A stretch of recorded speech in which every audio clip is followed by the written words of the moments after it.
Hello friends, welcome to my channel stories by Garima Kushwaha. दोस्तों, जैसा कि आप जानते हैं, मैं हर रोज़ आपके लिए अलग अलग और रहस्यमयी कहानियाँ लेकर आती हूँ और कुछ इसी तरह की एक कहानी मैं आज भी आपके लिए लेकर आई हूँ। तो चलिए शुरू करते हैं हमारी आज की वीडियो शुरू करने से पहले अगर आप मेरे चैनल पर नए हैं तो प्लीज़ इसे सब्सक्राइब ज़रूर कर लीजिएगा। सर, क्या कभी आपको चक्कर या बेहोशी जैसे लक्षण महसूस होते हैं? हमेशा नहीं, पर हाँ, कभी कभी। इसके अलावा आपको और क्या महसूस होता है? मुझे सब कुछ बताइए, मैं फिर ही आपकी मदद कर पाऊँगा। मेरा सर दुखता रहता है, मुझे ठीक से नींद नहीं आ पाती है, भूख नहीं लगती है, मुझे मेरे बेटे की फिक्र हो रही है। वो बिल्कुल ठीक है, आपको इस बात की फ़िक्र करने की ज़रूरत नहीं है। वो बिल्कुल ठीक है, आपको इस वक्त खुद पर ध्यान देना है। आप मुझे बताइए कि आपको और क्या महसूस होता है? हाँ, ये कोई बीमारी नहीं है डॉक्टर। देखिए, आपकी उम्र इतनी ज़्यादा नहीं है जितनी आप सोच रहे हैं। मैंने बहुत से उम्रदराज लोगों को देखा है। आपकी तकलीफ़ एक बार ठीक हो जाएगी, आप अपने आप अच्छा महसूस करने लगेंगे। मेरा मतलब मेरी उम्र से नहीं था। हाँ, हाँ, तो फिर तुम नहीं समझोगे। मैंने अपने बेटे को बोलने की बहुत कोशिश की थी, उसने मेरी बात नहीं मानी। कोई नहीं समझता। मैं जानता हूँ कि क्या हो रहा है मुझे। क्या हो रहा है आपको? आप मुझे बता सकते हैं, मैं कोशिश करूँगा आपकी मदद करने की। कोई मेरी मदद नहीं कर सकता। हाँ, डॉक्टर, मेरे पास आओ, मैं कुछ बताना चाहता हूँ। जी हाँ, कहिए। मेरे बेटे के बहुत पुराने दोस्त लहजे से मैं तुम्हें बता देना चाहता हूँ कि ये कोई बीमारी नहीं है बेटा। ये एक शाप है। मैं आपका मतलब नहीं समझा। अब मुझसे बोला नहीं जा रहा, तुम यहाँ से चले जाओ, चले जाओ। हाँ हाँ, मैं जा रहा हूँ, अभी जाता हूँ।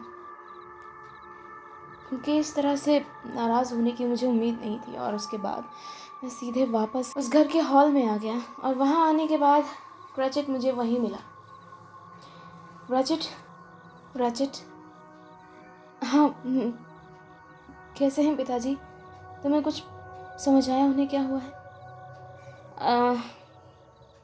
कुछ कह नहीं सकता रैचेट। अभी मुझे लगता है कि शायद उनके शरीर में पोषक तत्वों की कमी है, इसलिए शायद वो कमज़ोरी महसूस कर रहे हैं। पर उन्हें मुझे कुछ समझ नहीं आ रहा, तो मैं कैसे कहूँ। उन्हें भ्रम हो रहा है शायद, और वो किसी चीज़ से डरे हुए हैं। इस मसले पर मुझसे बेहतर तुम्हारी मदद कोई साइकोलॉजिस्ट कर सकता है। मैं इन सब चीज़ों में ज़्यादा अच्छा नहीं हूँ। मैं उनकी बीमारी का इलाज कर सकता हूँ, पर उनके दिमाग, क्या मतलब है तुम्हारा? मेरे पिता पागल हो रहे हैं?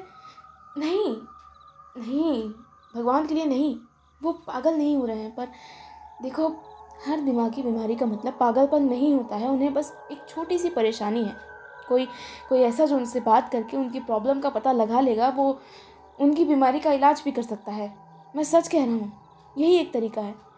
और एक बार उनके दिमागी समस्या का समाधान हो जाए, उनकी शरीर में ऐसी कोई परेशानी नहीं रह जाएगी। मैं सच कह रहा हूँ रैचेट, मेरी बात का बुरा मत मानो दोस्त। उन्होंने मुझसे भी कुछ अजीब बातें कही और वो मेरी समझ से परे थी।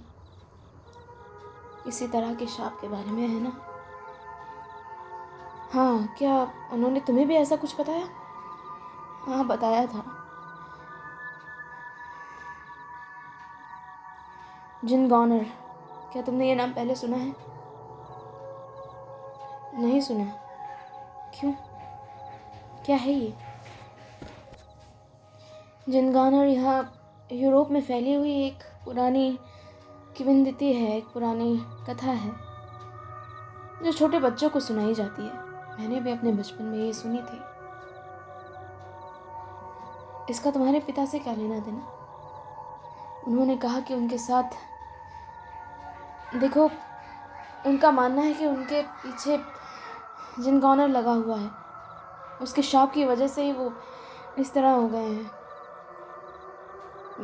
मुझे खुल के बताओ, मुझे अभी भी कुछ समझ नहीं आ रहा। देखो, कहा जाता है कि जब किसी इंसान की मौत उन हालातों में होती है जब उसकी मरने की उम्र नहीं होती है, उसका समय नहीं आया होता, तब मरने के बाद वो एक ऐसी आत्मा में बदल जाता है जो अपना बदला लेने वापस आती है। उन लोगों से बदला लेने जो किसी न किसी तरह उसकी मौत से जुड़े होते हैं या जिसे वो अपनी मौत की वजह समझता है, और उस आत्मा को यहाँ जिनगानर कहा जाता है। मेरे पिता मानते हैं कि उनके पीछे भी कोई एक ऐसी ही आत्मा लगी हुई है। मुझे समझ नहीं आता कि क्यों। हमने कभी किसी का कुछ बुरा नहीं किया। वो भी बात कर ही रहे थे कि तभी अचानक ऊपर के एक कमरे से बहुत शोर की आवाज़ आई, चीखने की आवाज़। वो दोनों तेज़ कदमों से भागते हुए सीढ़ियाँ चढ़े और ऊपर जाने के बाद वो रैचेट के पिता के कमरे में पहुँचे। रैचेट के पिता ज़मीन पर गिरे हुए थे और खिड़की की तरफ देखकर बहुत ज़ोर ज़ोर से चिल्ला रहे थे। वो बहुत घबराए हुए थे। चार्ली, चार्ली, चार्ली था वहाँ। वो बहुत ज़ोर ज़ोर से चिल्ला रहे थे, चार्ली, चार्ली, वहाँ चार्ली था। मैंने उसे देखा। चार्ली मुझे मार डालेगा। चार्ली, इनके हाथ पकड़ो, जल्दी इनके हाथ पकड़ो। हाँ हाँ हाँ, मैं इनके हाथ पकड़ रहा हूँ। इन्हें इस तरह के दौरे आते रहते हैं दोस्त। मैं अभी इनका इंजेक्शन लेकर आता हूँ, तुम इन्हें संभाल के रखो। ये रहा, ये इंजेक्शन इन्हें लगा दो। ये मुझे यहाँ के एक डॉक्टर ने दिया था। इन्हें अक्सर ऐसे दौरे आते हैं और फिर इन्हें काबू करना मुश्किल हो जाता है। जो जल्दी तुम्हें ये काम करना होगा। ठीक है, मैं कर रहा हूँ। चार्ली। कुछ देर बाद मिस्टर रैचेट को बेहोशी आ गई। रैचेट अभी भी घबराया हुआ था। वो बहुत ज़ोर ज़ोर से सांसें ले रहा था। उसकी सांसें उखड़ी हुई लग रही थी। तुम ठीक तो हो दोस्त? मुझे कुछ समझ नहीं आता मैं क्या करूं। मुझे कुछ समझ नहीं आता मैं क्या करूं। मुझे अभी इनके कारोबार की इतनी समझ नहीं है। अगर उन्हें कुछ हो गया तो सब बर्बाद हो जाएगा। जो कुछ भी उन्होंने जोड़ा, जो कुछ भी उन्होंने बनाया, वो सब कुछ हाथों से निकल जाएगा। मुझे उसे संभालना नहीं आता। मैं सच कह रहा हूँ। मैं काम सीख रहा हूँ, पर ये सब कुछ इतनी जल्दी नहीं होने वाला। मुझे कुछ वक्त चाहिए इसे सीखने में। मुझे सब कुछ संभालना नहीं आता। मैं नहीं संभाल पाऊँगा उनके बिना। इट्स ओके, सब ठीक हो जाएगा। मत परेशान हो और प्लीज़ अपने आप को संभालो। तुम्हारे पिता को इस वक्त तुम्हारी ज़रूरत है रैचेट।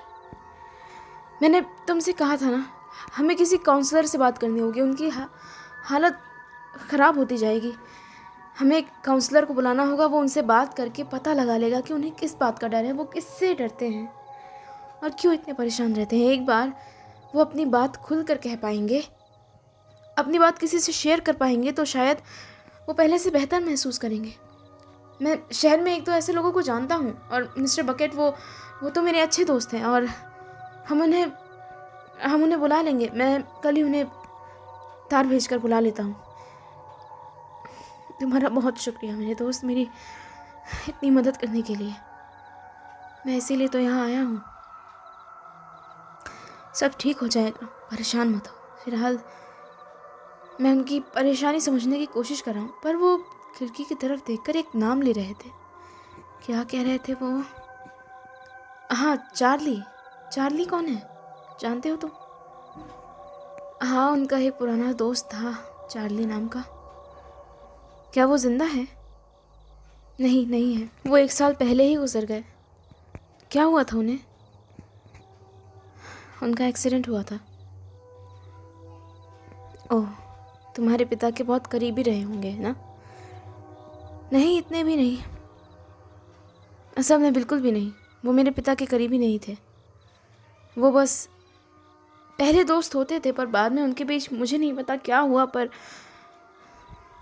उन्होंने हमारे घर आना बहुत कम कर दिया। और फिर एक दिन उनकी मौत की खबर सुनाई पड़ी। डैड उनसे किसी बात पर नाराज़ थे या फिर उनके बीच कोई मसला था, पर वो मुझे इस बारे में नहीं बताते थे।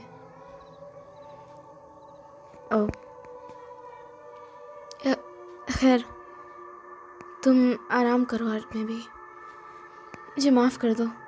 किस बात के लिए? मैंने तुम्हें यहाँ बुलाया और मैं ठीक से तुम्हारी खातिरदारी भी नहीं कर पाया। देखो, मैं यहाँ तुम्हारी मदद करने आया हूँ। एक बार तुम्हारे पिता ठीक हो जाएं, उसके बाद तुम मेरे साथ शहर चलना। मुझे अच्छा लगेगा अगर तुम मेरे घर आओगे। हाँ, मैं ज़रूर आऊँगा।